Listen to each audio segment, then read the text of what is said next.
సంతానలేమి సమస్యకు చక్కటి పరిష్కారం చూపిస్తున్న Riya fertility test tube baby centre CN hospital Kurnool. YCP నాయకులు గతంలో ఎమ్మెల్యేగా పనిచేసిన గంగుల బ్రిజేందర్ రెడ్డి చాలా గొప్పగా ఎప్పుడు ప్రెస్ మీట్లు పెట్టినా ఎవరైనా ఏదైనా కదిలిచ్చినా ప్రతిపక్షంలో గతంలో మేము ఉన్నప్పుడు మీరు ఏం చేశారంటే ఊగిపోయి నేను ఆలగడ్డకి డిగ్రీ కాలేజ్ తెచ్చినా, నేను ఆలగడ్డకి హాస్పిటల్ తెచ్చినా అని కొట్టుకొని చెప్పుకున్న గంగుల బ్రిజేందర్ రెడ్డి ఈరోజు నువ్వు ఎంత అవగాహన లేకుండా ఆలోచన లేకుండా ఏ విధంగా ఈరోజు నువ్వు డిగ్రీ కాలేజీలు తెచ్చి ఆలగడ్డకి ముఖాన్ని కొట్టినావో, ఒక ఎమ్మెల్యేగా నువ్వు చేయాల్సిన పని ఏది కూడా పూర్తిగా చేయలేదు. ఈరోజు డిగ్రీ కాలేజీకి వచ్చిన ఎంత పెద్ద ఘనకార్యం చేసినావో నువ్వు, అసలు డిగ్రీ కాలేజ్ ఎంత బ్రహ్మాండంగా పనిచేస్తుందో ఏంటో నీ పరిస్థితి అని చెప్పి చూడడానికి డిగ్రీ కాలేజీకి వస్తే ఇది డిగ్రీ కాలేజ్ లేదు, ఆలగడ్డలో డిగ్రీ కాలేజ్ లేదు. ఎద్దుల పాపమ్మ స్కూల్లో కాలేజ్లో డిగ్రీ కాలేజీని తీసుకొచ్చి దూర్చినారు. వీళ్ళకే ఇక్కడ ఎన్నో సంవత్సరాల క్రితం కట్టిన బిల్డింగ్లు, వీళ్ళకే స్థలం లేదు. ఇక్కడ చదువుకుంటున్న స్టూడెంట్స్కి కానీ, స్కూల్ పిల్లలకు కానీ, జూనియర్ కాలేజ్ పిల్లలకు కానీ ఇక్కడ వీళ్ళకే స్థలం లేదు, వీళ్ళకే ఫెసిలిటీస్ లేవు. కానీ డిగ్రీ కాలేజ్ శాంక్షన్ చేయించాడంట, కానీ బిల్డింగ్ మాత్రం తెప్పించుకోలేకపోయినాడు.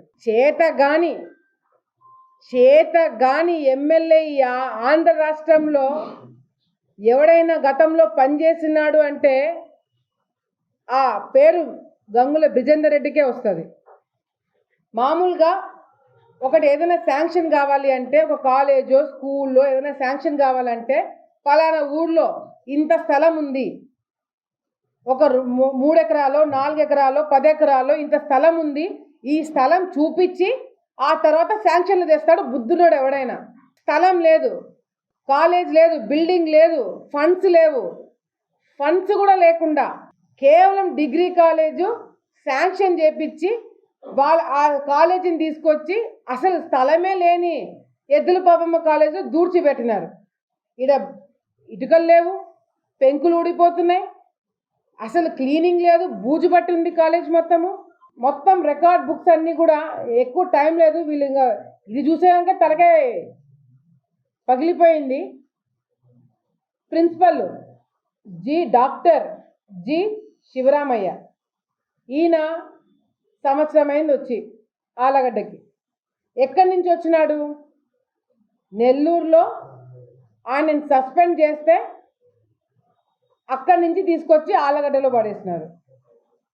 డిగ్రీ కాలేజ్ అంత గొప్పగా గంగుల బ్రిజేందర్ రెడ్డి అలియాస్ నాని అంత గొప్పగా నువ్వు చెప్పుకునే కాలేజ్కి ఎవడు ప్రిన్సిపల్ వస్తున్నాడో చూసుకోరా మీరు? వాళ్ళు ఎట్లా పనిచేస్తున్నారో చూసుకోరా మీరు?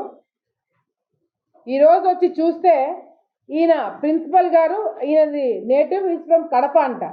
నాది కడప, నాది రాయలసీమ అని చెప్పి చాలా గొప్పగా చెప్పుకుంటున్నాడు ఆయన.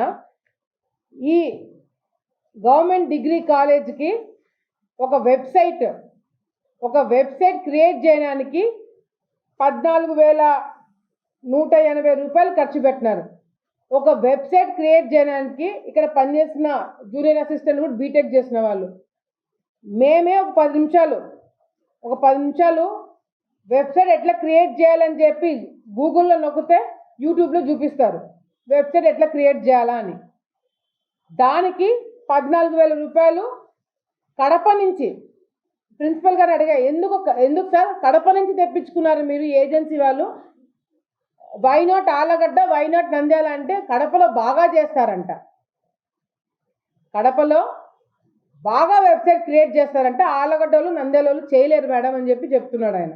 అదే కాకుండా ఇక్కడ పనిచేస్తున్న జూనియర్ అసిస్టెంట్ ఎం ప్రవీణ్ కుమార్ రెడ్డి, ఇతను పిల్లల దగ్గర నుంచి కలెక్ట్ చేసుకున్న కాలేజ్ ఫీజు ఏదైతే అకౌంట్లో ఉందో ఆ అకౌంట్ నుంచి ఆన్లైన్ అంటే చేతి ద్వారా తీసుకోకూడదు, ఎంమ్యాప్ ఏదో చేయాలని చెప్పి చెప్పారని చెప్పి ఎవరు ఇన్స్ట్రక్షన్స్ ఎవరు చెప్పకుండా, అంటే ప్రిన్సిపల్ గారు డెఫినెట్గా చెప్పినారు, ఎందుకంటే ఆయన సంతకం ఉంది చెక్ మీద.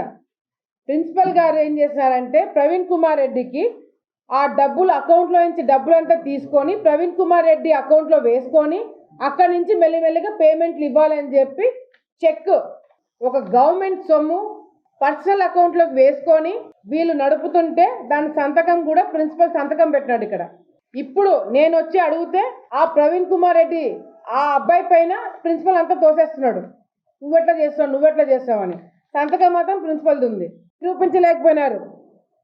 మీరు నాయకులు, మీరు నా మీద విమర్శలు.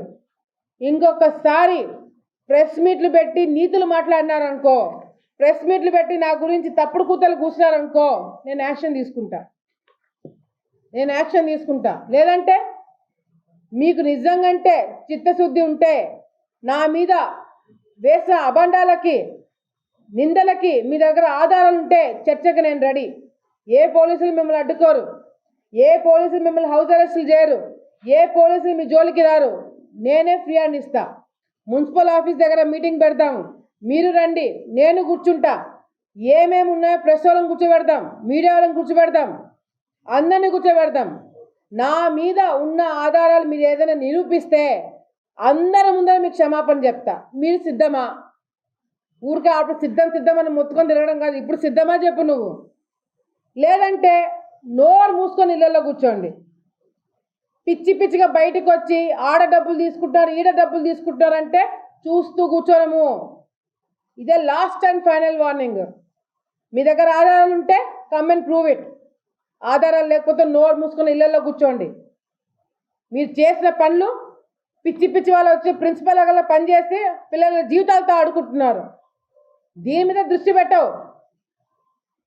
అంగన్వాడీ దగ్గర నుంచి గుడ్లు కొట్టుకోవడాలు, అంగన్వాడీ నుంచి అన్ని సరుకులు కొట్టేసేడాలు, పాలు కొట్టేసేడాలు, ఇది నీ స్టైలు, మాది కాదు.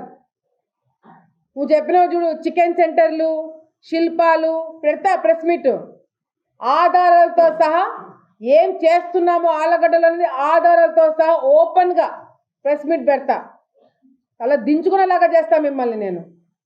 నేను చేసే ప్రతి ఒక్క దానికి అర్థం ఉంటుంది, నేను చేసే ప్రతి ఒక్క దానికి నీతి ఉంది, నిరూపిస్తా. నువ్వు చెప్పినావు కదా చికెన్ సెంటర్లని, నేను చూపిస్తా. నేను చికెన్ సెంటర్లతో ఏం చేయబోతున్నా అనేది నేను ప్రెస్ మీట్ పెట్టి నీకు చూపిస్తాను. నీ దగ్గర పనిచేసే వాళ్ళతో సహా అందరికి ఉద్యోగాలు ఇప్పిస్తా. నువ్వు ఎట్లా జీతాలు ఇవ్వవంట.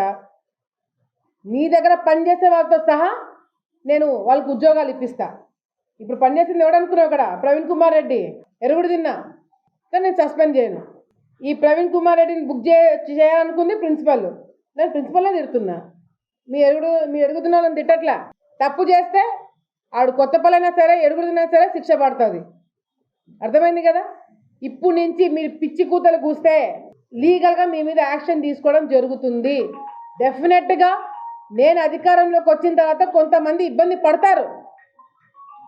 ఎందుకు పడరండి? ఎందుకు పడరు అనుకుంటున్నారు మీరు?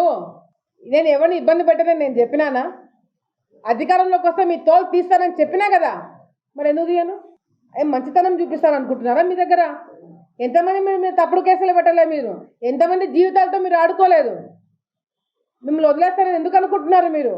ఒక్కొక్కరికి లెక్క చెప్తా అని చెప్పినా చెప్పి తీరుతా. నేను ఎవరి మీద నేను ఇది చేయను, నేను అన్ని మంచి పద్ధతిలో పోతాను, నేను చాలా మంచిదాన్ని దయచేసి అనుకోకండి. మీరు తప్పు చేసింటే భయపడండి, తప్పు చేయకపోతే ప్రశాంతంగా ఉండండి. డెఫినెట్గా నాకు రెడ్ బుక్ ఉంది. రెడ్ బుక్ అంటున్నావు, పెట్టుకున్నా రెడ్ బుక్ నేను కూడా. దాంట్లో మీ పేర్లన్నీ ఉన్నాయి. నా వల్ల నేను ఓపెన్గా ప్రెస్ ముందర చెప్తున్నా, నా వల్ల 100 మంది లిస్ట్ రాసి పెట్టుకున్నా. ఇంకా 2-3 పాపమని తీసేస్తున్నాను కానీ 100 మంది నా వల్ల ఇబ్బంది పడబోతున్నారు. ఓపెన్గా చెప్తున్నాను. 100 మంది లిస్ట్ నా దగ్గర ఉంది. ఆ 100 మందిని ఇబ్బంది పెట్టబోతున్నాను. అంటే ఇబ్బంది పెట్టబోతున్నాను అంటే కట్ట తీసుకొని కొడతానో చంపుతానో అట్లా ఇబ్బంది కాదు, అట్లా భయపడకండి.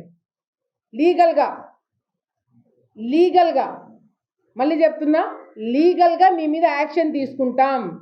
మీరు చేసిన అరాచకాలు బయట పెట్టి ఆధారాలు నిరూపించి మరి మీ మీద కేసులు పెట్టిస్తాను, మిమ్మల్ని వదిలిపెట్టము. ఎందుకంటే ఆలగడ్డ రాజకీయాలను నాశనం లేపింది మీరు కాబట్టి మీకు శిక్ష పడబోతుంది. మీరు జాగ్రత్తగా ఉండండి అని నేనే చెప్తున్నా.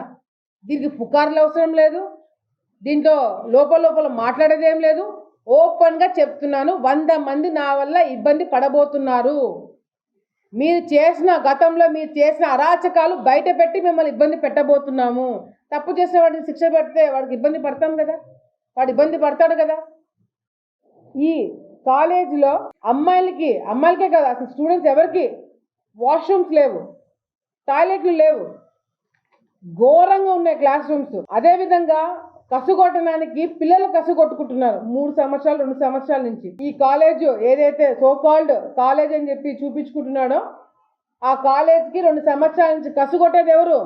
ఆడపిల్లలు కసుగొడుతున్నారు. చాలా గొప్పగా గుండెలు బాదుకొని ఎలక్షన్ టైంలో మొత్తుకొని చెప్పినాడు బ్రిజేందర్ రెడ్డి, కాలేజ్ తెచ్చిన మీ మూతులో కాలేజ్ తెచ్చినారు. ఉన్న కాలేజ్లో సరిపోని పిల్లలను తీసుకొచ్చి మీరు దాంట్లో దూర్చిపెట్టినారు.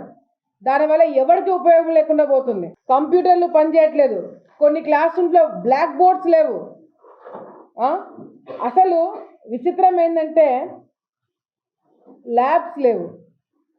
అసలు ఇందాక అడగడం మర్చిపోయాను నేను ప్రిన్సిపల్ గుండా. మామూలుగా ల్యాబ్స్ ఉంటాయంటే వీళ్ళకి స్టూడెంట్స్కి ల్యాబ్స్ లేవు, అవునా?